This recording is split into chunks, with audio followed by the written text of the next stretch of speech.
Oi, meninos! Hoje nós vamos falar sobre a atividade dessa semana, que era vocês fazerem um estudo de caso sobre a situação que eu coloquei na atividade que foi enviada para vocês. Então, nessa semana o assunto foi impactos da agricultura no meio ambiente e se existem possibilidades sustentáveis que possam diminuir esse impacto ambiental.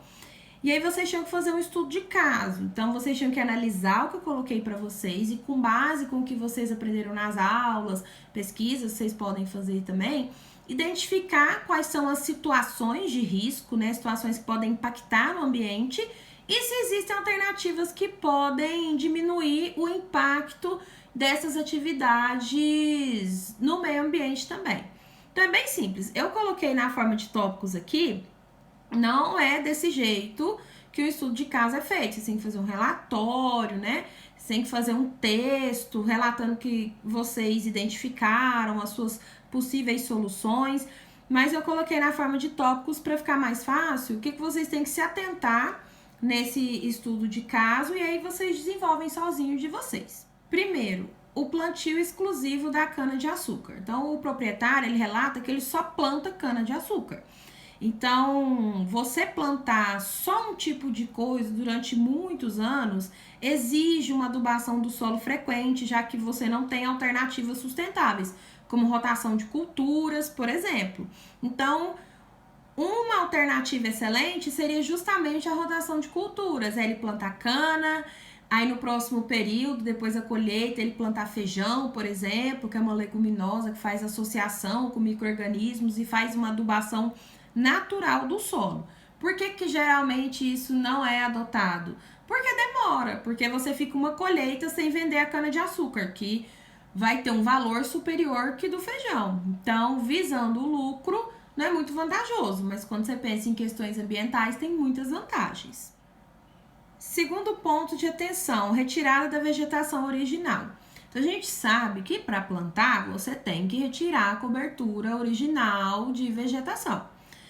Mas se vocês observarem, ele fala que caso ele vá plantar em um novo local, ele sempre tem que retirar. Então, existem leis que determinam que tem que ter uma porcentagem de vegetação original na sua propriedade. Então, será que ele está respeitando essas leis? Será que tem fiscalização? Será que ele tem atividades de reflorestamento que podem compensar essa retirada constante que ele está fazendo? Porque retirar a vegetação original pode levar o solo a um processo de erosão. Então, ele é degradado, ele perde essa cobertura vegetal, a água não infiltra direito, os nutrientes vão sendo levados, o solo fica muito instável e ele desmorona. E depois de algum tempo, ele fica inviável para a agricultura, o que é um prejuízo muito grande para o produtor. Como terceiro ponto de atenção, temos aí a utilização em larga escala de máquinas agrícolas. Então, ele deixa bem claro que tudo que ele vai fazer é de forma mecanizada. Então, tem plantadeira, colheitadeira, máquinas também para revirar o solo quando precisa. Essa utilização de máquinas agrícolas compacta o solo. Então, o solo é formado por vários poros, vários espaços entre as partículas que permitem que as raízes das plantas respirem. Esse uso intenso de máquinas agrícolas compacta o solo, esses buracos, esses espaços deixam de existir.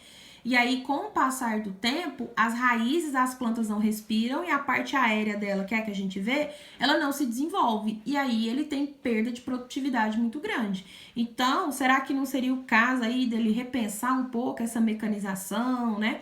Será que são em todas as etapas que ela é necessária? Então, um pensamento mais sustentável, né? Para tentar prolongar a vida útil do solo que ele está utilizando.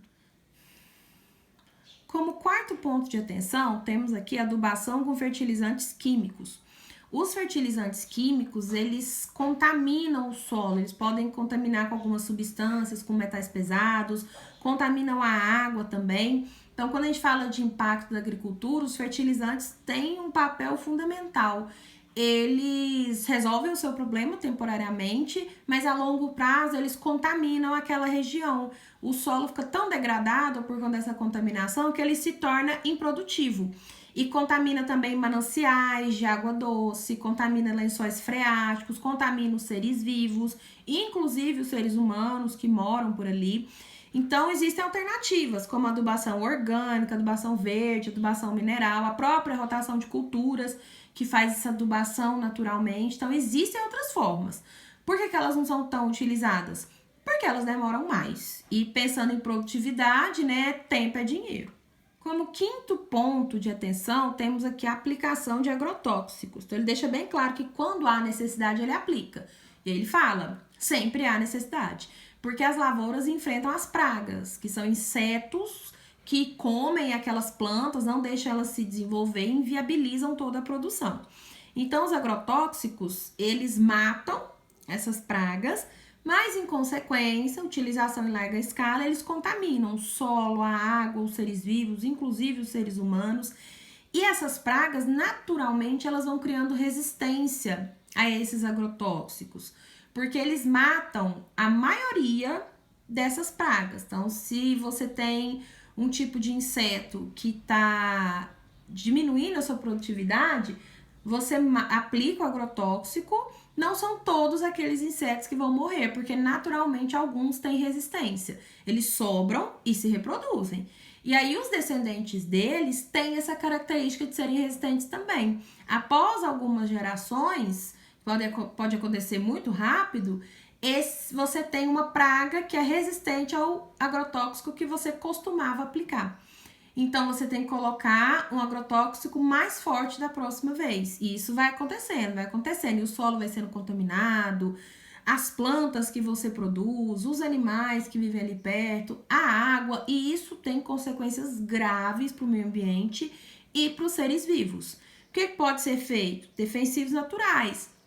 Então, micro-organismos que podem eliminar esses insetos, substâncias que melhoram o metabolismo das plantas, que elas conseguem resistir a essas pragas, diversas alternativas, mas que, como já foi falado aqui, às vezes não é tão efetivo quanto um agrotóxico. Você vai ter uma perda da produtividade, não tão grande, mas uma perda que vai ser maior do que a perda com o agrotóxico. Então, às vezes o produtor opta pelo agrotóxico porque ele é mais eficaz. Você vai ter uma perda de produtividade menor, mas a longo prazo os efeitos são catastróficos.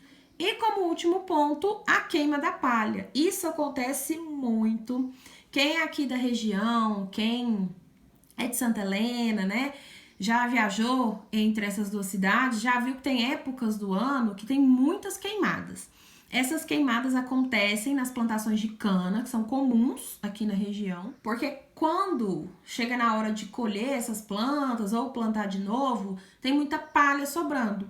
Aí eles argumentam que para proteção do trabalhador, para facilitar o processo, eles queimam essa palha restante para que fique mais fácil plantar novamente.